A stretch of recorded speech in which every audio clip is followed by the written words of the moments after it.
What is going on, Cuse Nation? Welcome to yet another edition of Orange Heat. My name's Giovanni here, as always, and thank you for joining me. Today we welcome former Syracuse basketball shooting guard with 1,265 career points in Orange out of Philadelphia, Pennsylvania, number 11, Antonio Scoop Jardine. Thank you so much for joining us here today, Scoop.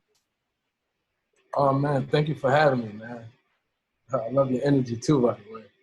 Thank you. I appreciate it. Now, I have to be the classical interviewer here these days and ask you, what are you up to lately, and how are you keeping yourself busy throughout this whole crazy quarantine process? Oh, man, I'm excited, honestly, for everything I've been doing before, we had got put in the house. I was actually in China, when all of this has, taken place. No, I don't have the coronavirus. But, yeah, I was in China since, October, November, and I was training kids, all levels. Now I started my online tutorial here. I'm training kids in China still from home as we speak. It's been great. But for me, it's been good. Like my family, I'm back with my family since I was away from my family since October. For me to get back with my family and just, spend time with them and prepare for what's next. And I'm excited for what's next, Absolutely. Absolutely. Now, my plan for the interview today is to really just work through your career. We'll touch upon your childhood, your high school ball, obviously your time at Syracuse, and then beyond that. So I really want to let it take a natural direction of its own, and we'll just have fun with it. Sound good? Sure. All right. So pretty straightforward and basic question to get us going here. Scoop, what was your first introduction to the game of basketball? My first introduction to the game was I was pretty young. As far as I can remember, I always had a basketball in my hands. My family, from everyone in my household to everyone in my neighborhoods, always had stories for me always having a ball. So, I don't know when I didn't have a basketball in my hand. That was something I feel like I was born with. Awesome. Now, growing up, were there any particular players that you looked up to and really modeled your game after at all? Oh, growing up, yeah. First and foremost, just on a high school, what level are you speaking about? All levels? Just when you were young, watching the NBA, watching college basketball, any specific players? I grew up in the Iverson and Kobe era, so. I'm from Philly, so being from Philly, every kid looked up to Allen Iverson, and my household, everybody, my stepfather, his favorite player was Kobe Bryant. So growing up with my stepfather in my household, I started liking Kobe, and Kobe became like a guy who I loved. Philly loved AI, which I loved AI too, but I was truly a Kobe fan. Okay, that kind of leads me into my next question. The city of Philadelphia has always been tied to basketball and pop culture with greats like Earl Monroe, Wilt Chamberlain, and as you said, Kobe Bryant being born and raised in your hometown. So with history and heritage like this, what did the city of Philadelphia mean to you as a basketball player as you look to follow in those legendary footsteps? Somebody asked me this question a few days ago, and they asked me, was it pressure? And I said, no, it wasn't pressure because I had guys like that to look up to. And when you grow up, in a basketball family, you get the history lessons from guys like you just named. On guys like you just named and other great legends that came up in the Philadelphia basketball community. So for me, I was excited. I knew what was at stake, and I embraced it, and that's what I'm still doing to this day. I'm embracing that history of Philadelphia basketball because it's great, and I think we need to start getting respect in some of these bigger cities, Absolutely. Now, your grandfather, Isaiah Wilson, played in the NBA for the Detroit Pistons, and he also spent time in the ABA with the Memphis Tams. So how close were you with him, and how did he influence or inspire you throughout your career? My grandfather is still to this day, he's inspiring. Growing up, it was great because I always, had a distant relationship with him, due to family family reasons, but just to always hear stories about my grandfather and then to have the chance to really be around him after I left the game was beautiful. It was beautiful because he's like the only person in my life who understands me on all levels. That makes sense. Like he the person who went through everything I went through and on, from a mental perspective to a physical perspective. So I always say my papa was like my guardian angel on, just to this day, my dad is like one of my best friends, but my papa, somebody I can call right now, and papa, what would you thinking at this time of your life? Because he been through the athlete, life, and it's a grind. It's tough mentally, and I don't know if a lot of people can understand that perspective of it. So my papa was one person who can, so that's why we was actually close now.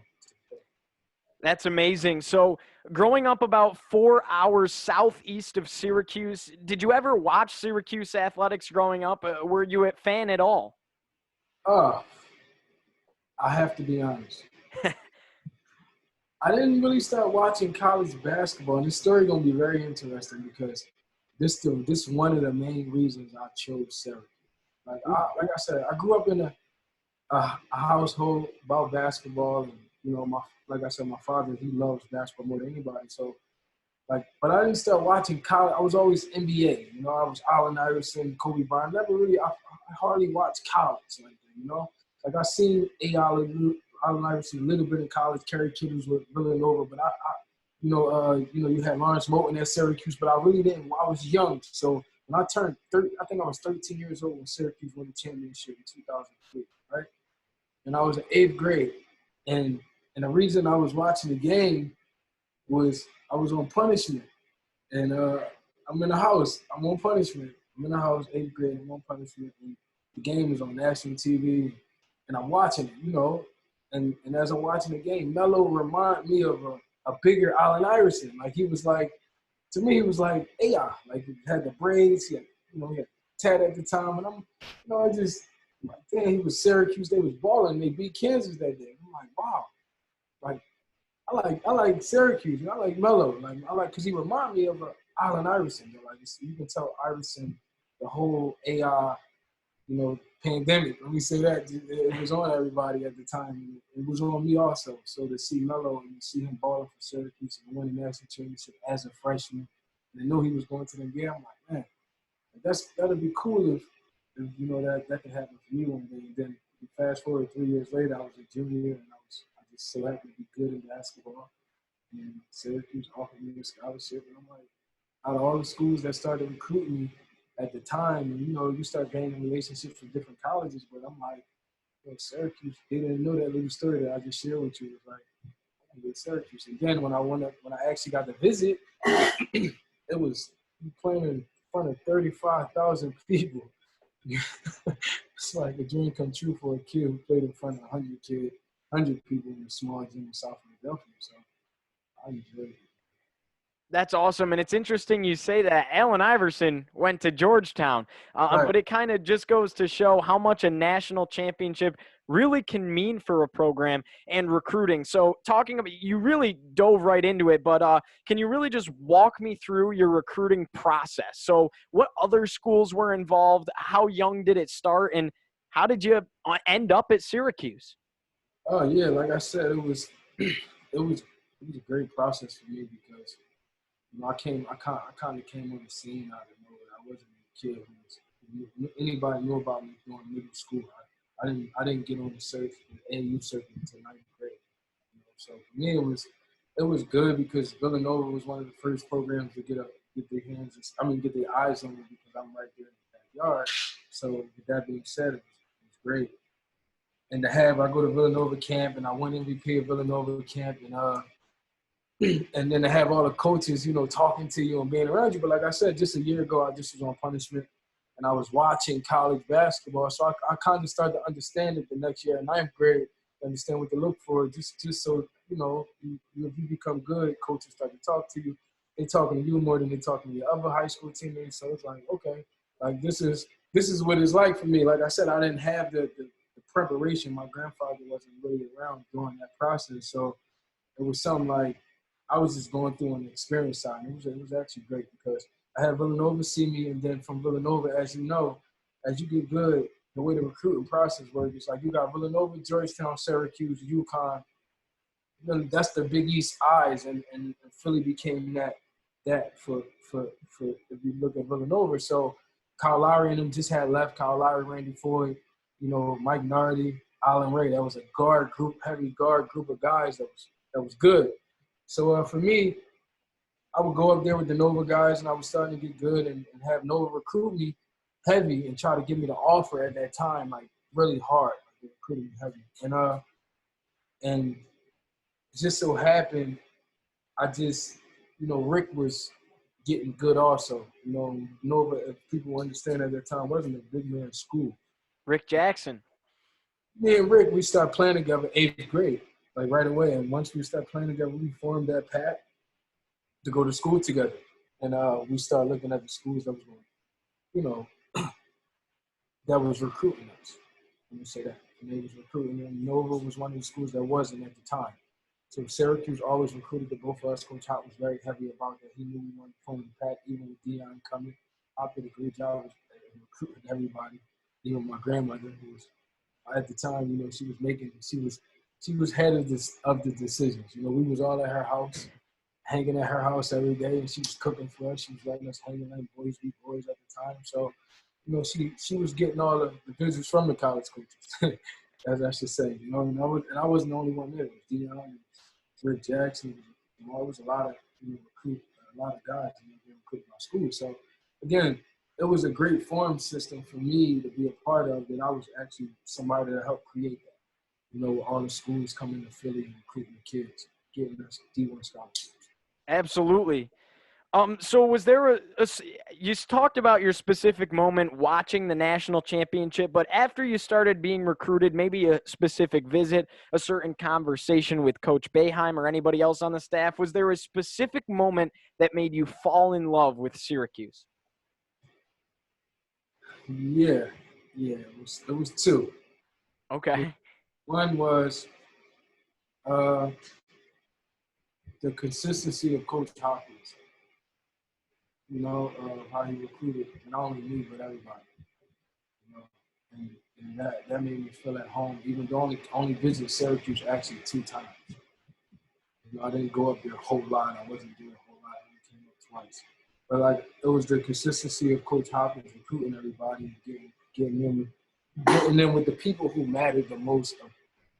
Recruiting is is a tool when you can get in with the people who matter the most, and helping make that decision with the kids. So Hop did a great job with that. And the second is we went up and we talked to Coach Boeheim, and Coach just put it into this perspective, and there's no knock on Villanova because they're a great program today in A2. What Coach Wright did for this program is unbelievable. But no knock on Villanova, but at this time, Coach Boeheim just put it into perspective of he knew it was 3 of us coming to Syracuse. He knew why we was coming. We was coming to Syracuse as a pack, and he laid it out for us. He said, at this time in 2007, Rick and I was going to school. You had Syracuse had probably 18 to 20. It was 2006 or 2000. I think it was 2006. They had 18 to 20 ESPN games, national schedule games. Let me put it that way. Yeah. Boeheim put it into this perspective. He said, we got 20 to 25 ESPN national games. And he showed, TV this way. He's like, Villanova got 5. And it was like, and I'm sitting there, and I'm looking at Rick, looking at my dad and Rick family, and I'm like, shit, that's enough. Like, we on TV 25 times, right? Yeah. And Syracuse just won the championship in 2003, so they was the national. We just coming in 2007, so we a part of that. Syracuse still is right. It's only 4 years removed from the national championship. It's hot. Yeah. We like shit. They just didn't go to the tournament the year before with with G-Mac and everybody that year. So we're looking like shit. We can come here and everybody get seen. Mind you, it's 3 of us. It's myself, Dion, and Rick. Right. So I'm like 25 TV games. 8 of them, 5 of them is on CBS, not including the tournament. I'm like, yo, we on TV almost 35 times this year. Yeah, Everybody gonna know us. Like, you know what I'm talking about? Like, and however you look at it, and still to this day, I'm known. You know, and absolutely. Syracuse is one of those teams that always on TV. Depending It's on if they're true. really good, they're going to always be on TV. That's the It's beauty of true. it. Even when they're not ranked, they're always on national TV. Even So, now. and that's what may help me. It helped us with the recruiting process, and it was cool. Now you got social media to make it bigger. I can only imagine if I'm in school today. Whew, jeez. I can't imagine either. But so coming out of Newman Goretti High School, you were a bit underrated, you could say. Ranked 48th on ESPN Top 100 list, ranked 17th in the country at the shooting guard position, but you never nailed a glorified, invite to anything like a McDonald's All-American game. So how did maybe being passed over for such a great basketball player yourself, how did that fuel your fire to come bring winning success to Syracuse? I feel like at that time, I got invited to every camp, I would say. But Philadelphia, I would say, we wouldn't have a lot of guys from the inner city making a McDonald's game. You know what I mean? Like, if that makes sense. Like, Absolutely. we had guys from, Wayne Ellington and Gerald Henderson was just a year before. For me, they was 2006. They both made the game. They played with a New Jersey team, which is Tim Thomas players, and they also, and I'm talking about the AU politics and of just what that game is. You know what I mean? And Hmm. because all those guys and some guys that did make the game, they wasn't as good as some of the guys that we know that didn't make the game. I'm not saying that game is not a prestigious game, because it is, and every kid would love to make that game. But I'm saying on how, from the perspective of Philadelphia, the inner city, where I was saying where I'm from, we just wasn't a lot of guys making that game like out. Malik Waynes is one of the first kids who was 2 years removed after me that came through the same process, and he made the game. Before that, and then it wasn't the year where Philly is getting a Quade Green. That's another 5, 6, 7. You know what I mean? If you look at it, it's the Cam Reddishes, the Wayne Ellington, they on the outskirts of Philadelphia. Those guys get a better shot and really making a McDonald's game. And that's the guy, and that's the truth. But as far as getting the invites to the USA basketballs, but that's what you get, because those same guys that make the game you see at those camps, and I was a part of all of that. So, and like I said, I was a part of something big in South Philly, where I'm from. That's a whole part of a section of Philadelphia. We had a group of guys, myself, Rick Jackson, Dion from. So we created something there where guys went to a big school, and now guys are going to bigger schools now, and I feel like I was a part of that.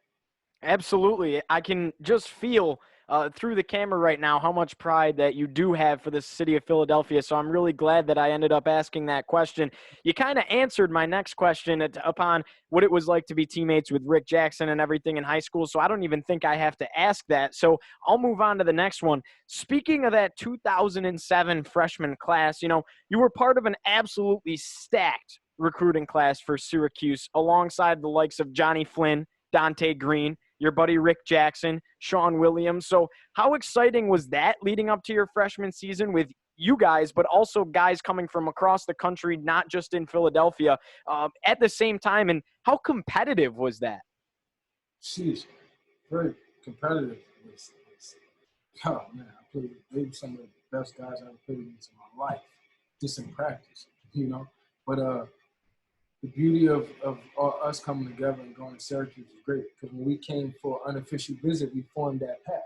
Mm-hmm.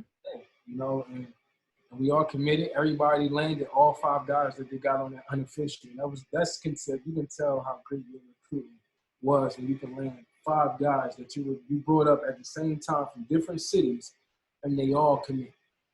You know what I mean? We didn't really know each other. Like I said, I knew Dante. I knew Johnny a little bit from Syracuse, camps, but I knew Dante. I knew Dante. We was at Nike camp just so happened the summer before. And us coming to Syracuse was beautiful. Johnny was a guard. I was a guard. I see we was 2 different kind of guards. And Rick was a different type of big man from Dante. And it just all fit. And we looked at when we was all ranked at the time. It made us the #1 recruiting class that year in the country. Absolutely. That's what I felt like after making a McDonald's game. I was a part of the #1 recruiting class in the country. Yeah. And that's how we looked at it. And with that held more weight to me than a lot at that time.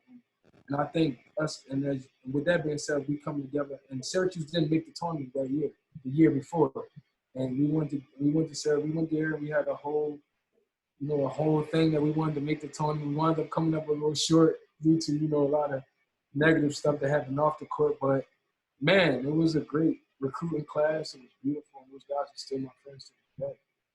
That's awesome. So, now moving on from that, did you guys ever have any, it sounds like you had some prior contact at camps and stuff before hitting the Syracuse campus, but it's kind of a situation where today guys almost recruit each other to certain schools. Like a guy will be committed to Syracuse and then he starts trying to pull in other Syracuse recruits. Did any of that ever go on? That was happening. Not to the extension of this, right? But that is going on. Like, you want to play with some of the best, it's about that. And not saying you don't want to play against the best guys or you duck and wreck. I'm not saying that. But the whole AAU era did this. Where you can be from New York, I can be from Philly, and we can be on Instagram, we're going to play together in this tournament, and then we friends, you know what I mean? Because you're my friend from New York. So the AAU era did that. And with that being said, that's why now you see these professional athletes is making their decisions because they can go play wherever they want.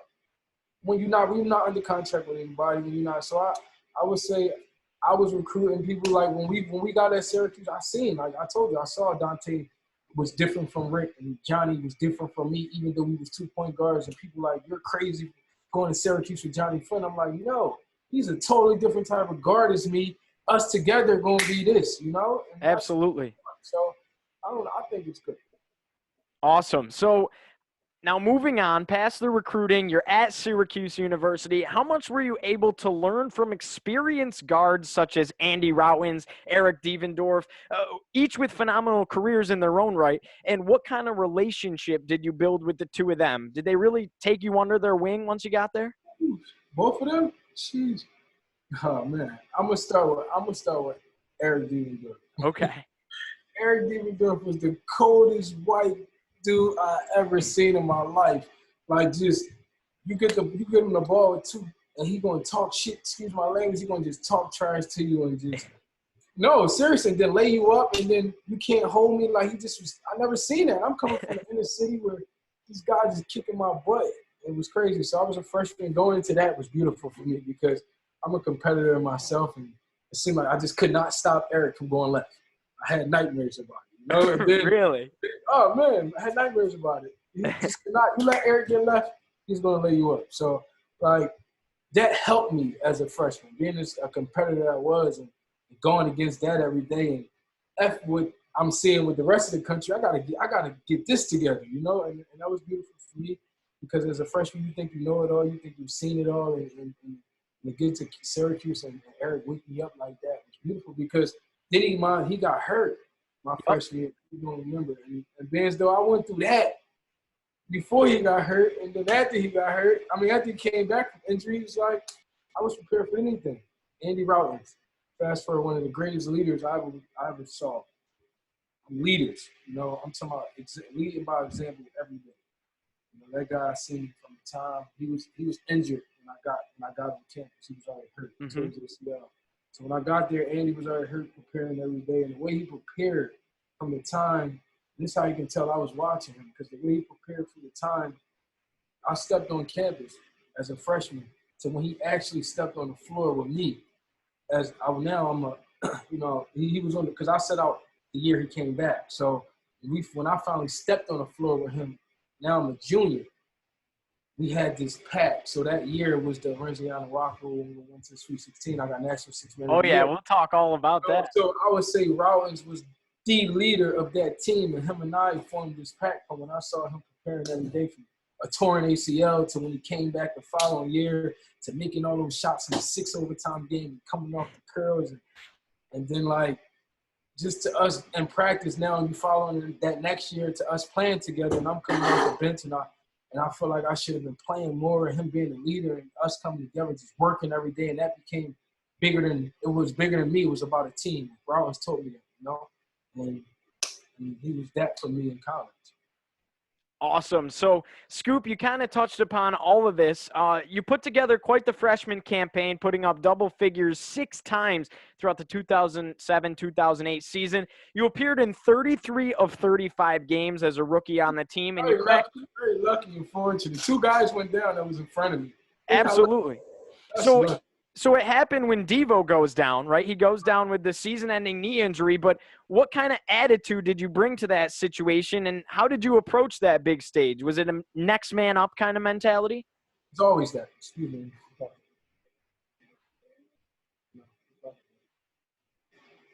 Yeah, I would say it's always the next man up mentality. But going into that, like I said, Andy Rollins got hurt it was the summer as I was going. He was 2 people in front of me. Mm-hmm. Me, like Rick had a better chance of playing at Syracuse. So for me personally, like a lot of people would say, like, you're crazy for going to Syracuse. Not only with Johnny Flynn, but you had Andy Rollins and Eric Diebendorf ahead of you because you was considered as a combo guard, not even a point guard. So, but for me, I had a vision going, and I knew I was a true point guard, and I was different from a lot of those guys. I was looking at the game. So seeing Andy go down early, then Eric go down, I was 10 games going in there. Like I said, the first 10 games, he was our leading scorer. He was killing. Yeah. He was killing me in practice, and it was a hole for me. At this time, I was basically getting buried into next year. I'm gonna be honest, because Eric was that good and Johnny was that good, and Boeheim don't play more than 7 guys. Let me just be honest, quite frankly. So at this time, I'm like, shit. Next year is a big year for me. Eric killing me right there in practice. I'm getting better, Right. getting better every day. But going through this process, like I said, it was just it's a process. Let me put it that way. It is a process. And as a freshman, Eric got hurt, and I remember I saw it in my own two eyes. I'm sitting on the bench, and I seen it. And I know Eric's a tough guy, so he was down like that. I knew it was serious. Yeah. So I'm just already, and I can remember like it was yesterday when you asked that question about next step mentality. Johnny Flynn is looking at me because, again, we're freshmen. And no Right. disrespect to Eric, and like Eric going down, because he loved Eric just as well as I did. But I'm saying, like, for this next man mentality as far as a team, Johnny is looking at me like, yeah, because he knew, like, we've been waiting for this. Now we got 3 freshmen starting, you know what I mean? Like, so, shit, I just remember, like, I was sitting, first and foremost, I'm sad for E. And then I see Johnny looking at me like, yeah, like, get up. Like, it's your time. Like, you got, like, this, you always crying like this is what it's about. That was us. So that was beautiful to be the next man up mentality. But E going down was a huge blow to our season that year, Yeah, for sure. For Yeah. sure. So, you had quite the freshman season, though. You were able to put up numbers when you had to. You were able to contribute, and you and Johnny, kind of that tandem duo, stepping up with that next man mentality. But then your sophomore season, as unfortunate as it was, you had to medically redshirt your sophomore season due to a stress fracture in your left leg. So, how did you mentally deal with that disappointment? And what was your road to recover in order to get back on the court like? That was the most important time of my career. Because that whole freshman year, I played with stress fracture in my tibia. Mm-hmm. And anybody know that's painful as hell. A lot of sprinters get it. It's overuse, And I had it the whole year. Mind you, I went through what I went through off the court. So when I finally starting, I didn't care. I was just playing. I'm starting. Like I said, it was the next step mentality. I wasn't crying about an injury that I can play through. Right. I played. I made it worse though. I'm making it worse. Now you got a situation where you look up. And for me, I wanted to play the next year because I knew how good we was going to be. My mentality going into that next year was, and this is my sophomore year with Johnny and them, because I got really good at the end of that year to the point where by the NIT, I was actually probably second or leading us in scoring in the NIT tournament. And I would say I was really getting good, and I did that on basically a stress fracture in my foot.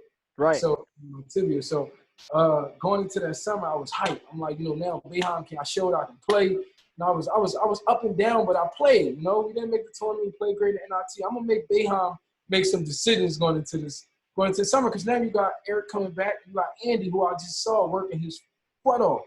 Right. You know, so for me, it was like a mentality like, I got to get right. It's either, and I had Coach Hopkins, the master of planning. He's the master of planning, and I would say strategically. You know, Hop always had these little plans and these little. He always going yards. We're gonna get the first. We're gonna get the first down. We're gonna get down the yard. Like he always about that. You know, take short term goals turn into long term. So he was like, you know, you had Boeheim only play 7 guys. Here it is. I have a stress fracture. Well, I try to fight a battle at 75%. Scoop.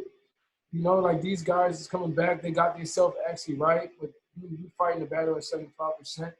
You know, get yourself right. If you don't get surgery, sit out the year and get yourself healthy, get better in the classroom, and force coach to see that he can trust you just as a person. Because mind you, I went through stuff in the beginning of my career. So that kind of held me back from coach's perspective of trust. So Hop again as a master strategic planner. I came up with this plan, and I had the right to do it because I was hurt. Stress fracture was definitely big as hell. It was a bump that's hanging outside my leg, basically, you know. And I used to hide it with a sleeve. If you saw, I played with a sleeve on my left leg. Yep. So that's why. And I'll say Hop came up with the plan to sit out. And it was great. I was fighting at first because I didn't want to sit out. I could play.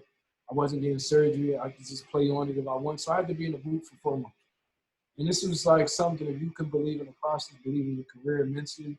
Something it was tough for me at the time, but I went through and it was the best thing that happened to my career. Because I set out that year, but I was a part of a team that went to a Sweet 16 that was really freaking good with Andy and Eric, guys who I also had an ultimate respect for, and Johnny, who him and I worked our butt off that year. And by me being good enough to have an experience, Johnny went up against me every day in practice. I went up against Johnny every day in practice. That was some battles, man. And people who was at Syracuse that was on our team can tell you there was some battles, man. Wesley Johnson was there, you know? Oh, yeah. The Scoop and West show going. We were doing everything off the court. So that helped me with seeing I had a career after sports with the Scoop and West show at West. And that year was beautiful because I got to be a part of a team. I was a part of that 6 overtime, but I wasn't. Right. You know what I mean? Yeah. Oh, yeah. That team I practiced and prepared for every day before they left to go to New York. I could have went there.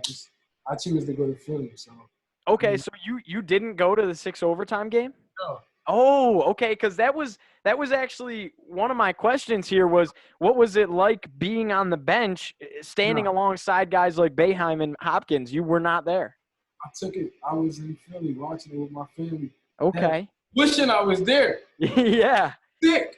But like I'm a young kid, like I said, I always would rush home. And I was very sure that, like I said, that year was tough for me mentally too. Mm-hmm. So to get a chance, I worked my butt off on the court. I'm getting good, and I got a chance to go home and be with the family. And Boeheim, he was trusting me. He allowed me to go home because he wouldn't have the year before.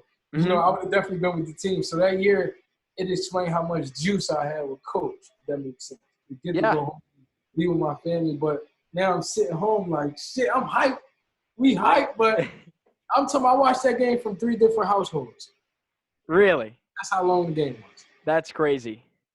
Yeah, that's a beautiful story right there. That's how long the game was. 3 different households. That's really cool. That's really cool. So, Scoop, kind of a unique question, and I think it's actually going to alter a little bit here your answer from what I'm hearing and everything, from what I expected this question's answer to be. But how, as we said, you had to sit out in medically redshirt through 2018 or 2008-2009 season. But with that being said, I'm sure you were able to still play a leadership role being on the bench. So how were you able to still be an impactful presence on the team and play a role in that family, even though you couldn't hit the court every night? Every day in practice, me and Johnny formed a pack all the way down to this is why I say my career, my life as a sports, and what I'm doing today is actually, at this time I didn't know. I was preparing the whole time. There was a guy named Rich Paul who was actually recruiting Johnny Flynn, who was Johnny's agent, and Rich used to come up to Syracuse every day, and Johnny and I used to hang together off the court. And Rich used to always say, because Johnny used to like follow me around off the court. Like off the court, guys be at my crib. You know, I had an influence even with that team, even though I wasn't like one of the main guys, you know, and Boeheim guys. So I would say that leadership with me always there. Johnny was a guy, we both was friends, and I want to say I thank him for allowing me to being a part of his process. Here it is. He's a top 10 pick. Mm-hmm. All the ages is on. So for me to see that up close and personal, it was beautiful. I'm practicing with him every day. I'm getting him ready for the NBA. On top of getting big, this was selfless for me. It wasn't no selfish going to my body to get my friend and get him prepared to be the best draft pick and to be the best point guard he can be for that team. And for me, it's great teaching because I'm going to lead this team the next year. Absolutely. So it was like, man, like I said, I had to nose to the test, and still to this day I got it because of experiences like that. Awesome. So now you move on from the whole injury situation, right? Finally getting to gear up in orange for your redshirt sophomore campaign. You continued to fill the stat sheet night in and night out, playing big minutes in all 35 games. A game that really stood out to me was a 95-73 win in the 2K Classic against 12th ranked California. So you really had a coming out party in that game, dropping 22 points and 6 assists, not to mention your 4 steals on defense. So what did that feel like to finally get back out there and really get your rhythm with that game? And building off that, you went on to win 6 Man of the Year award. So would you consider that a turning point? And what did that night feel like beating California? From a personal perspective, it was like, yeah. You know what I mean? Like I finally, and it was in New York. It was at the Madison Square Garden. It was the story of Scoop Jardine. I was a top 50 ranked kid going into the 2007 class and the #1 recruiting class of that year. Mm-hmm. Then we fast forward 2 years later, Dante and Johnny was going in with Rick and I there. Rick has already had a year where he showed how good he was. That was for me to really show. Like I had flashes as a freshman, and then sitting out a year before, people forget. So that year it was like, personally, I'm gonna say, yes, yeah. All the work I put in that whole year with Johnny and the team and off the court, and I got. Let me rewind it. I got best year of my academic career was the year I set out. I had a 3.5 GPA. And so, like I said, not only did I change on the court with my body, I changed off the court with my grades, and it helped me actually graduate on time. So I would say that year, that game, it was so early, and I was also still fighting behind him a little bit because he started Brandon Trish in front of me who didn't have any experience at the time, wasn't a McDonald's All-American. I didn't just think he was a point guard that was better than me who knew at the time. I'm not saying Trish wasn't good at it. Mm-hmm. He wasn't prepared, but what I went through, I felt like I was ready. But Behan being a master of minds and how to make a great team, that's what he was doing. And we had 7 starters that year, and that's how he did this. Like he brought it out to me because he knew I was going to have an issue. All these things I'm changing off the court, on the court, as I'm a junior now. I'm a sophomore, I'm a junior. And I'm ready, and he come out with this. We got 7 starters. So now I'm like, okay, now you got to be mentally prepared. Behan's a master. I'm telling you, he's great at it. He prepared me for life with this type of stuff. He like, we got 7 starters this year, myself and Chris Joseph coming off the bench. Mm-hmm. We can start anywhere in the country. I'm a junior now. I can lead any club in the country by this time, So we got 7 starters, and we helped us, that group of talent, myself, Wesley Johnson, and Renziano Walker, Rick Jackson. You had guys who've been to college. We helped the Trish come up. Mm-hmm. I'm saying he's freshman, he's really talented and really good, and physically can play the college game, but the pace, and I feel like at the point guard position in the Big East, this was just a little bit too much for a freshman, even for me. So what Behan did was us together, Trish and I, we shared that position. That made the betterment of us together put what Johnny Flynn was the year before. Absolutely. Yeah, absolutely. So from a mental perspective, it was like, damn, it wasn't just Scoop Jardine. It wasn't just Brandon Trish. It was us equally playing that position, and we killed it. Yeah. And I was different from him. We 2 different type of guards. And that game, it was just a Scoop game. Because Trish had a lot of games like that also. There was Trish games as a freshman. He had some hell of a games as a freshman. And I just used to go there like, shit, I ain't getting in today. You know what I mean? I can sure he can say the same thing, but what that does to a team, because it wasn't nothing negative against Trish and I. We always gave each other the best shot to make it better for that team. And that's why we was good. I'm telling you, that's why we was really good. Oh yeah, you guys were more than really good. So that actually leads me perfectly into this next question here. it's a little bit of a heavy one. Hopefully it doesn't hit too hard. It hits me as a Syracuse fan, so I can't imagine. But Scoop, that season was phenomenal, right? 30-5 record on the year. Two of those losses came after Arinze Anuaku's season-ending injury in the NCAA tournament. Many Syracuse fans believe that team, you, Trish, Jackson, Routins, Joseph, Johnson, Jones, Sutherland, Anuaku, many believe that you guys were so good that you were bound for a national championship. So if it weren't for Anuaku being unable to play after that injury, do you believe that team would have won a national championship? I'm not big on the what ifs. Mm-hmm. Since we're playing this little game here, to give you my scenario of everything. Hell yes. Hell yes. I like it. And I always joke with Nolan Smith. And let's just be honest. When we look at the team who won the championship this year, it's the Duke team, right? Yep. But that team, it was really up for grabs because Kentucky, John Wall and them got upset. Yep. West Virginia and Syracuse, And that year too, you had fallen to the runner-up Butler, and Butler was like the Cinderella that year. With Arinze Anuaku, we easily, no disrespect to Brad Stevens and the Butler group that beat us, that we should have still won that game, but we easily beat them with Arinze Anuaku. The game was not even close. He was that dominant. And the way I was playing personally coming off the bench, I played my best basketball in the tournament through my career. If you look at my tournament numbers, it's just very high. And I think because, like, Boeheim, he wants to win that much, he going to put the best. That's how he rock. And with that being said, Arinze Anuaku with us in that tournament, we become who he was throughout that whole year.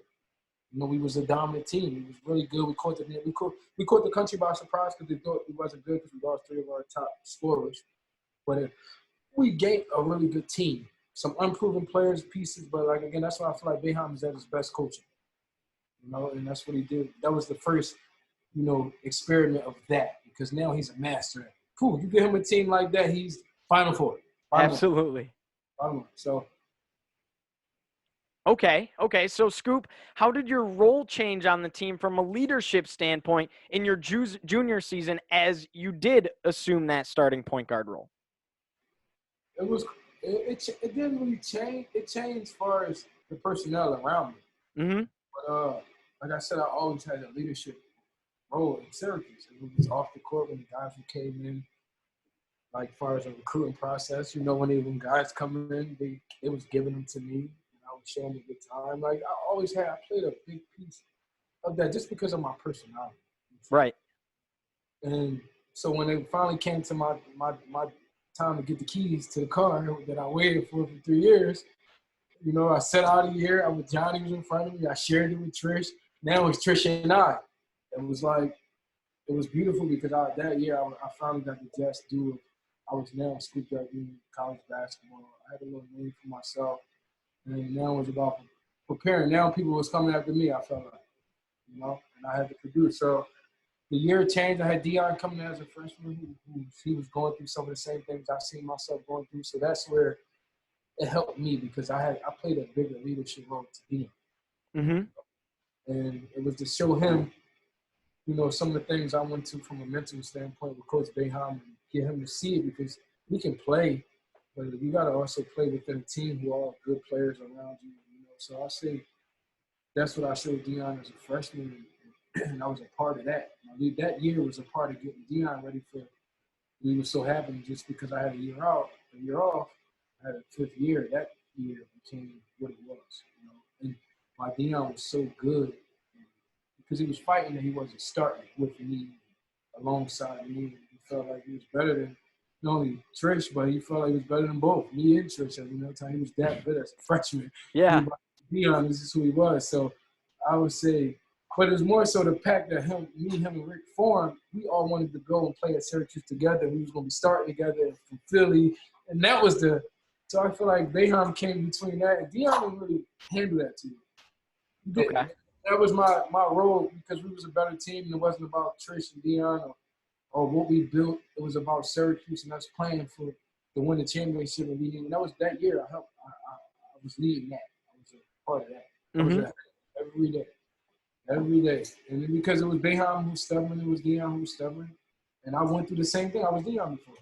Yeah. And it was easy. Hot was like I wasn't doing hot dirty. I was doing hot was doing me. Absolutely. Okay, Scoop. Now you talked about going forward, your years with Deion Waiters and everything. You guys are right here up on the wall. This is I don't see us nowhere, bro. No, you're right here. Scoop. This is you, right there. That's you, and your autograph's right on it. I swear. Okay, I didn't see us. I was gonna say something to you after this. Like, yo, I don't see us nowhere. No. You're right there. Right next to you is Deion, and right next to him's Fab Mello. Right next to him, CJ Fair. It's the whole team.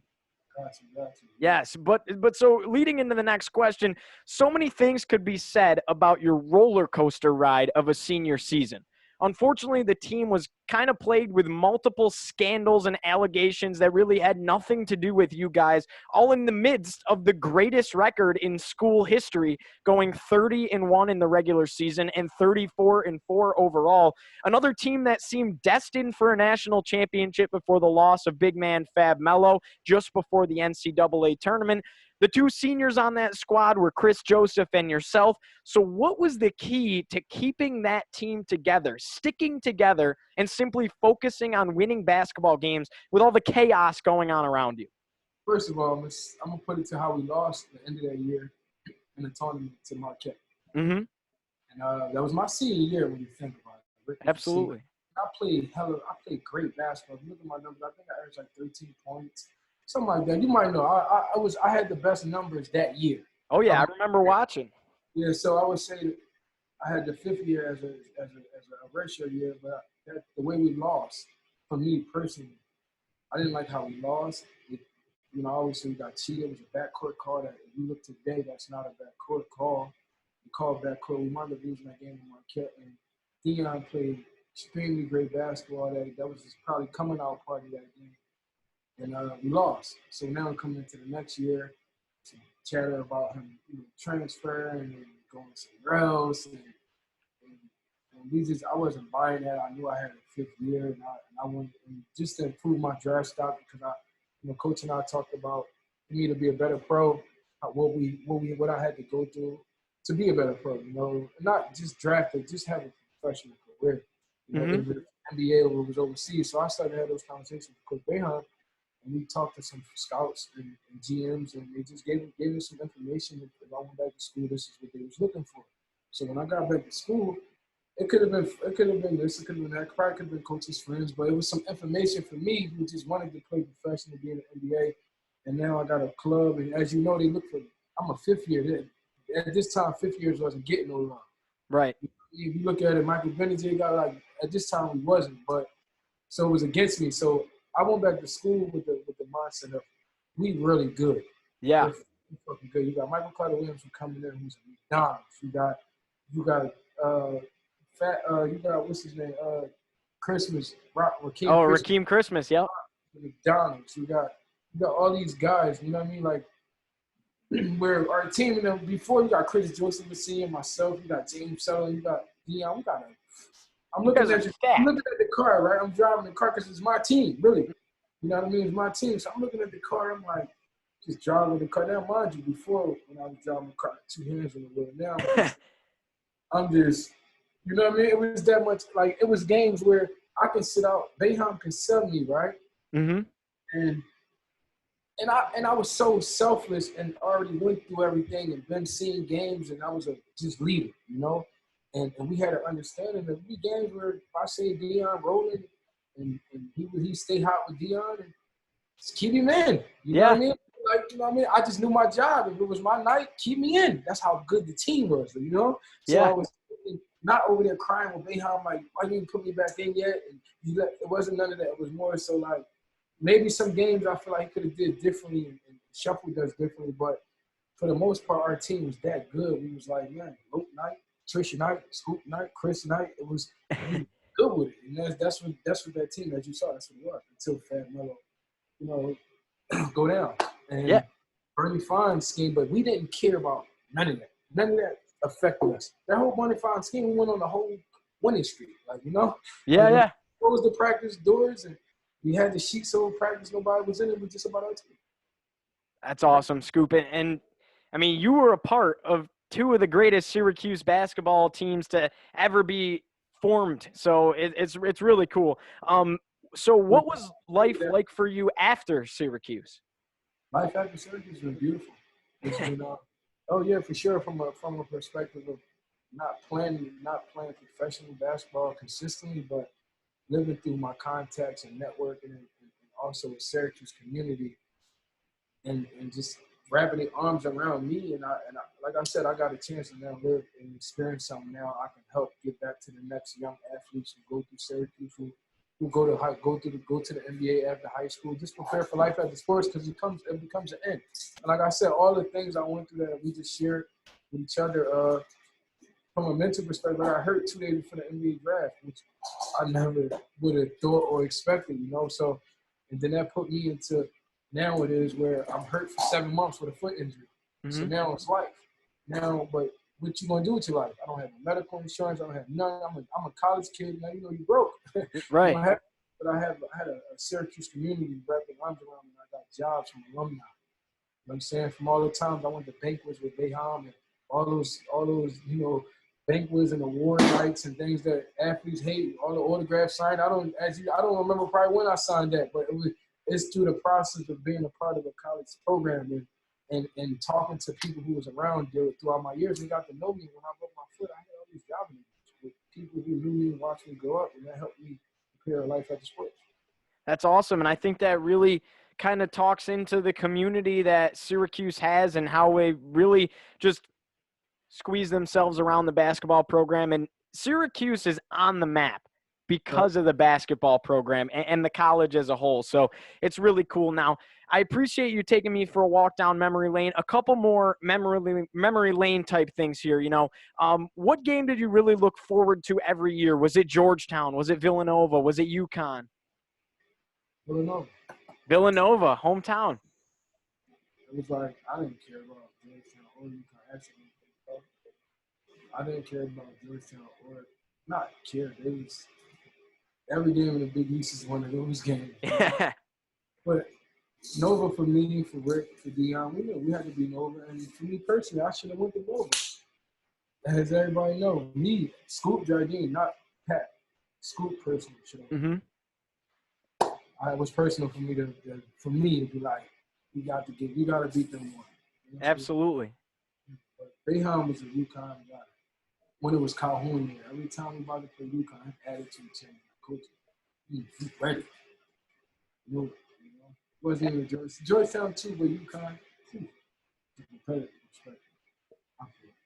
Absolutely. So now you play Villanova's your biggest game every year, but where was the toughest place to play on the road?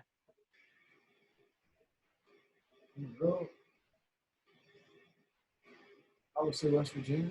West Virginia, okay.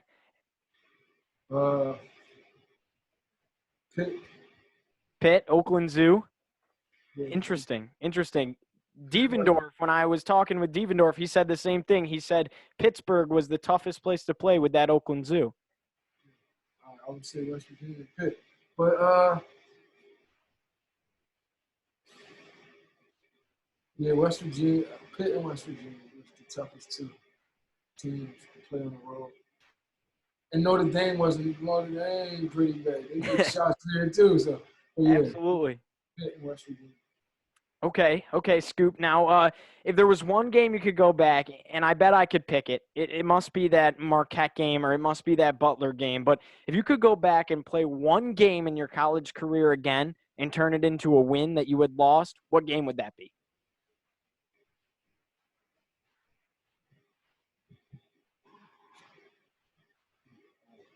It's a good question, right? You said the Butler or the Marquette game? Well, any game. Okay. All right. I'm a just because I can't think right now, but I'm gonna go with the Marquette game. Okay. And this is why. Senior year. And I wasn't trying to come back as a fifth year. I'm be honest with you. Like I graduated from college. I was already, I came back and I got a master's. Mm-hmm. But wasn't mentally like.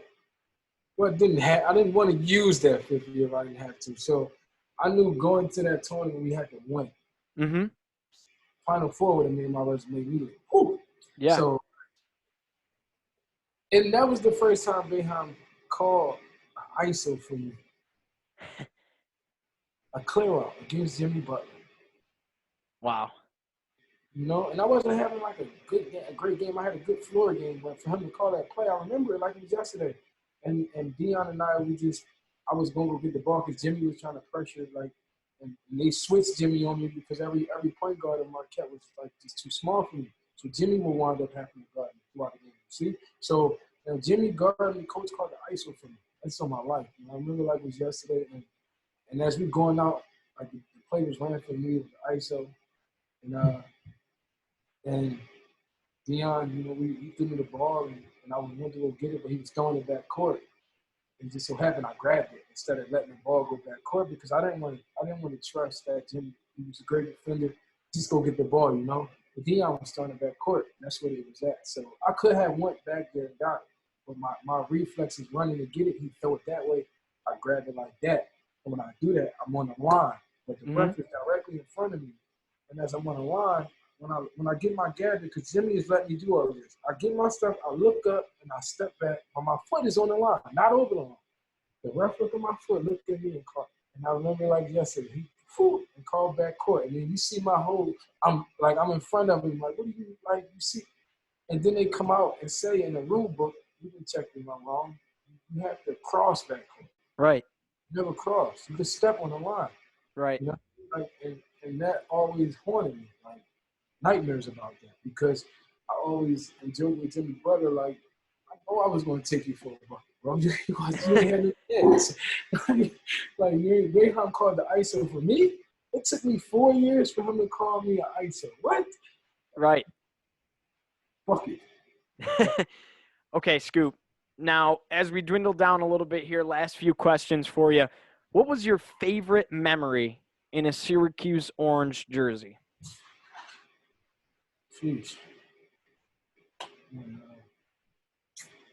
Villanova, 34,000 game, big game. Yep. Stormed the court that year, right? That was. I don't know if we stormed the court that game, dude. That game, I don't know, but I know it was college game day. We both ranked top 5. And Mm-hmm. that game, we went to number 1 in the country literally that next day. Yeah. Because I think somebody lost. I think it was Kentucky lost to Indiana or something on the last court shot. I mean, it had a last second shot. But we beat Nova that same night, and it was the largest on-campus crowd. Sorry, I don't know that one. Oh, sorry, that's mine. No worries, man. It was a large campus crowd. And to me, to beat Nova at the Dome, again, Nova was always the rival for school. Yeah. So, and we beat them. I had a hell of a game. I came in the game. I changed that game when I got in. I was so hyped because that game again meant that much to me. So that's what that game got from us coming off the bench. And just so happened I was the reason. I had like 14.6 assists. Mm-hmm. We had a hell of a game. We won. It was college game day is big time. That's the best game. Oh, yeah. Night, absolutely. Primetime college basketball right there. On fire. I had Philadelphia on fire, and I had South Philly on fire because the South Philly boys, Rick and I played great. We had Dion coming to Syracuse the following year. And that was that year was my coming out party for me as a player. Awesome, Scoop. Now, last question here for you. This one's for the fans, really. What does Syracuse mean to you? You're from Philly. You got your hearts at Philly. But what does Syracuse mean to you? Tom. Definitely home. Juice is my second home. Mm-hmm. Yeah, I live in LA. I'm out here West Coast, but for me, I always go reset. That's home for me. That's where I grew up at. I went to college. I left my family and went up there. I got in trouble up there. I grew up in Syracuse. That's when I was home. My son always said, like, Dad, you going to Syracuse? I always think about you coming back to me. Right? It's home. Absolutely, Scoop. Thank you so much for joining me here today. It was an absolute pleasure. It just really felt very conversational. I loved hearing the inside stories. That's my favorite part of interviewing people, hearing things that you can't see it on paper. You can't see it through the stats. You can't see what other people are saying. You can only hear it from the people that were there and lived it. So thank you so much for joining me here today, Scoop. I really appreciate you. Okay, buddy. Appreciate it, man. Thank you for having me. I love what you're doing. Keep it up. Anytime you need anything from me, got my information. Good luck with it. Thank you. Thank you. For Scoop Jardine, I'm Giovanni Heater, and we are out.